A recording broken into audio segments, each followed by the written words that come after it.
Hey, how you doing? This is John, and welcome to John's Long Box. Today we're looking at Hillbilly, the Lizard of Rusty Creek Cave by Eric Powell. This is a free comic book day. In May, every year, they give out free comic books, and it's a great way to get people to get into the comic book stores. This one I missed. I don't remember seeing it. I just bought this at a back issue bin in a local comic book store. And so, ironically, I had to pay for a comic that was given out for free. But, whatever. I don't know why I missed it. Maybe it was the first thing grabbed or whatever. I don't know. But this is by Albatross Funny Books. And Eric Powell, as you know, is the creator of The Goon, one of my favorite comics. Eric Powell, I don't know. I never met the man. I saw him once at a comic convention, and he gave me a stare. And it looked like he wasn't in a good mood, so I didn't approach him. I don't want to bother anybody. He just looked ticked off. I don't know if that's the way he always looks or what, but I just was like, all right, the guy doesn't look happy. I don't want to bother nobody. All right, so back to this comic book. This is one of his other characters. This is the Hillbilly. Okay, and this, I like this. There are many tales of Rondell, the wandering hillbilly, but this one is free. I just love his artwork and his subtle coloring. So let's look at the credits. Okay, by Eric Powell. So I guess Eric Powell did everything. That's the only credit. So he did the inking, the coloring, the lettering. Because I don't see any other. Maybe it's in the back page, but okay, this is 2020. So this is 2 years old, and I missed it. So I just love the old timey look of his art. Like, this is set in the past because the stories of the hillbilly is supposed to be set in the past, but you don't know where, you don't know when, and to me, it's like colonial Appalachia, America in a mythopoeic world. It's the only way I could describe it. So here you had the Black Stone. Oh no, and this. We all know where this is going. We've seen this tale before. The little girl's tied up to a post to the cave. Just look at that drawing. Just the. I don't know. Just look at the water. I just really like it. It looks like one of those old, silver nitrate photographs. Just so good. The girl's face. He's so good with this. And I'm going to sit there and just say, like, so good, wonderful, great the whole time. But that's just the way I feel. I really like it. I could go up. So we all know what's going on. They're consoling. So they put, it's like the lottery. It's like that old story, the lottery. So they drew the Black Stone. So this family had to give up a young virgin girl to the dragon that lives in the cave. They call it the serpent. And here is the talking possum going, this is the only thing we got to do. What are you going to do? You're going to get the whole town to fight the dragon? And of course, she's upset. She lost her best friend. They're like 12-year-old girls, and that's her best friend going to get eaten by a dragon. And she's like, can't we get the whole town together? It doesn't got to be this way. He's like, every year we sacrifice one of the youngins to the serpent so they won't eat us or destroy our crops. Won't you do anything? You're a bunch of grown-ups. Won't you do anything? It's not that simple. Like, what are we going to do? We're a bunch of, farmers. We can't fight a dragon. And he's like, now, girl, y'all in this village ain't no match for that serpent, not by a long shot. He's like, what would you know about you stupid possum? And, like, that possum is as old as the hills. He's wise, blah, blah, blah, blah. So she's all pissed off, and she storms off into the woods. She's crying. And the possum's trying to console her. It's like, they don't care, they don't do anything. And then they meet this guy, James Stone Turner. James Stone Turner is another character. There's the hillbilly, and then there's James Stone Turner, and he's like a wizard who specializes in like rock shaping and stuff like that. So, like just a wonderful character. And so the hillbilly, whose name is Rondell, and James Stone Turner are buddies, and they're a bit older than they're normally portrayed. This story's set later on, so they're meeting. Is like, what's going on? And she tells them, every year we sacrifice a young virgin to the serpent, and it ain't fair, and blah blah blah. The town don't do nothing. And the possum's like, well, what are they gonna do? We're just farmers, we can't fight a dragon. And he's like, I could fight a dragon, but he says, I like the way he talks. He goes, I'm on a mission of no small importance. Otherwise, I'd handle you, dragon. But I can't do it. I can't stop. So go up the mountain, go to the right fork, and then you're gonna meet Rondell. And Rondell is he's an old grouchy old man, and you tell him James Stone Turner told you to do this, or he's gonna drop a rock on him. And he goes, but And I like the way he talks. He goes, go on, fetch Rondo. He'll handle it. Like this.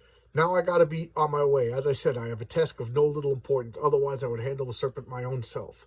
Now go fetch Rondo. He'll handle it. I just love I just love his dialogue, his art. He's just such a talented guy. This Eric Powell. It's a shame. I don't know. Maybe he just looks like an angry person. I don't know. Anybody know Eric Powell? maybe something happened on. It was at New York Comic Con a couple of years ago, 5 years ago or so. I don't know what's going on. So she goes up to the mountain to the right fork, and here he is. He's sitting there talking to himself. Look at this monster head, and this is the hillbilly. This is Ronald the hillbilly, and he goes.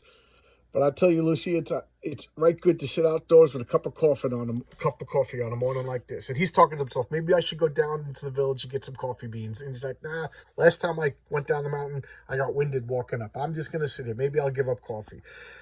He's just talking to himself. And she goes, there he is. And the possum's like, he's just a crazy old man. Let's get out of here. And he's like, Mr. Rondell, who's that? It was Mr. Rondell, sir. My name's Geraldine, and my people is in an awful mess. You see the serpent? He's like, I'm retired, I don't care, go away, blah, blah, blah. And I like what she says. That we best be on our way. We don't want no part in this. Best not rile up a killer such as him. That's the possum's afraid.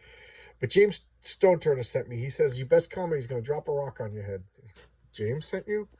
All right, then. If James sent you, I reckon he's got a good reason. He does about for everything. So he goes inside. He goes, but if I do this, I like his reward. He goes, now I expect to be fed at the end of this venture at the very least, and a lonesome bowl of grits ain't gonna cut it. I want a full spread. I want honey. I want butter. My bread, fried chicken, and don't be stingy with the boiled taters. He says, what's he doing? He goes, I don't like this. What if it riles up the worm? What if he just kills the whole? What if the serpent just kills the whole village? And blah blah blah. All right, then, lead the way. Look at that. So that's him, and that's his evil cleaver. Is it true that no witch or evil thing could lay hands on your cleaver? That's right. A witch by the name of Mamie fetched it from the devil's own kitchen in Hades. She hauled it up to the mortal world in a sack as to keep it from her skin. The devil, he don't trust none of his servants, with good reason. They're all wicked like him. So everything he owns, right down to the cutlery in his kitchen, he lays a curse upon, so that none of his own could touch it and use it against him. Yes, as formidable as the devil's cleaver is, there are many other evil objects Satan has laid upon that you would not want to encounter. The devil's ladle, for instance, is an object I hope to never see again. He's like, he's just crazy. Let's get out of here while we can.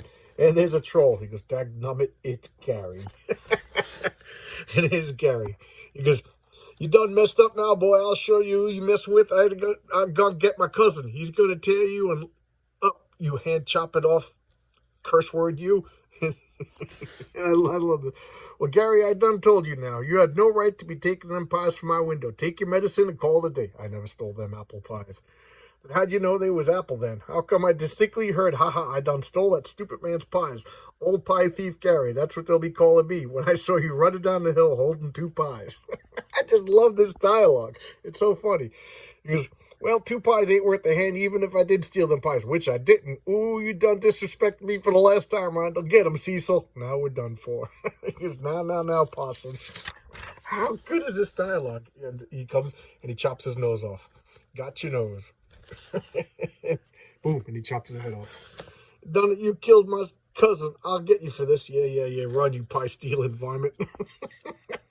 It's just so funny. Am I the only one that thinks it's funny? And then they go to the cave.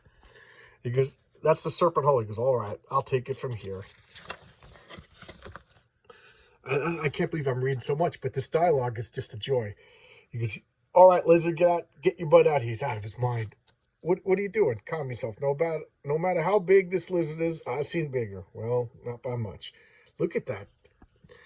Eric Powell, what an imagination you have. If by any odd chance you ever actually see my video, man, you got a great imagination, great ear for dialogue, great artist, great shade. Look at the color. God, just,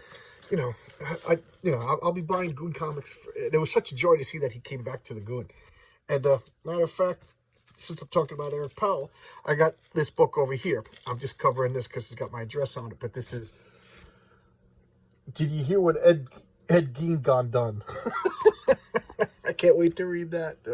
Is it going to be funny about a serial killer? I don't know. So now he's talking to the dragon, and the dragon's like, "Listen, man, I never told these people to give me anybody." He goes, "Oh yeah, you tie up a human outside my door, I'm going to eat it. But I never told them to do that." He goes, "I'd be happy with a cow." Because these people just come and they drop off food for me and I eat it. He goes, "Now you're going to kill me for doing that?" He goes, "I didn't threaten them. I didn't cajole them. I didn't do anything." And then the girl comes out, "Hi." And he's like, "Yeah." He goes, "Luckily, I just ate a horse right before, so I wasn't hungry. But, go ahead, take her. I don't care." So he's like, "What's going on? I know who the bad guy is." And the possum, he's like, "Ha, ha, ha, ha, ha. I showed him good." So they come down and he's like, "Yep, the dragon don't want to kill nobody. He'll eat anything, He'll eat a horse, he'll eat a heifer. You don't have to kill." He goes, "Here's your bad guy, the old possum." And the possum explains when they made the town, his whole family went and hid in the tree stump, and they burnt down the tree to clear it to make farmland. He goes, "You killed my whole family." He goes, "And I knew I couldn't beat you guys. I knew I couldn't fight a whole village of humans. So I just started telling tales about the dragon. At the time, it was a little skinny thing that just used to eat varmints like me." He goes, "But I told him about that it would go, and then I told him that dragons like to eat young girls. So you guys, out of your own fear and cowardice, went and started feeding your own children to the dragon. And like, we'll kill you, possum." He's like, "No, I wouldn't do that." He goes, "Seems to me you all is right even now. That possum, though devious and altogether not right, ain't the one that marched your youngins to their deaths. You all done that out of cowardice and apathy. And it took more than the words of a dumb old possum to get you so riled up that threw your very moral out the window. You all would rather sacrifice your own kin than do what you ought to do, you coward, self-serving cowards." He goes, "Miss Geraldine, despite your upbringing, you have a conscience and the quality, and your friend owes you your life. I said I was to owe a meal upon the task, but I ask that you forgive me for not staying. I don't wish to break bread with these folks." And he leaves. Look at that. And there are many tales of Rondo the Wandering Hillbilly. This was but one. Just so good. And here's his mainstream. This is his flagship comic, the Goon. I talk about the Goon a lot. I love the Goon. Now, this is my favorite free comic book day. This is a most of the time you get a free comic book day comic, it's just like 4 or 5 pages and then an advertisement, which, you pay nothing for it. So, you can't complain that you're getting a 5-page comic full of advertisement. But this is a full-on comic. This is a great story. What a quality artsman he is. He gave us a full story. He didn't spare no expenses. Did it all. There was no other credits to this. This is all Eric Powell. And I thought it was a satisfying comic from beginning to end. A full story. Excellent. Now I'm ranting and raving. But there you go. Pardon me. There you go. This is Hillbilly, the Lizard of Rusty Creek Cave. I think this is excellent. Excellent. Why is there not? There's got to be an animated series of the Goon and with the like when you watched Tom and Jerry. In the middle, you'd see like another character. So the Goon cartoon, and then in the middle, you have the Hillbilly. That would just be such a great. I would watch that all day long. All right, now I'm ranting and raving. All right, so thanks a lot, everybody, and I'll see you tomorrow. For some reason, it's taking me so long to upload these videos, so I apologize that my videos are coming out not every day like I planned, but something's going on. I don't know what it is. Even my Apple Watch. If I take it off, it's like draining. I don't know if there's something going on in my neighborhood. I don't know if there's something going on in general. I don't know if it's the weather, but something's going on with all my electronics. My phone seems to drain really fast. My watch seems to drain really fast, and everything is taking forever. Even when I turn on the TV, things are buffering for a long time. So I don't know. Maybe I'm in the middle of a black hole. I don't know. Maybe whatever. I was gonna make a stupid joke. All right, I'll see you tomorrow with another video. Bye bye.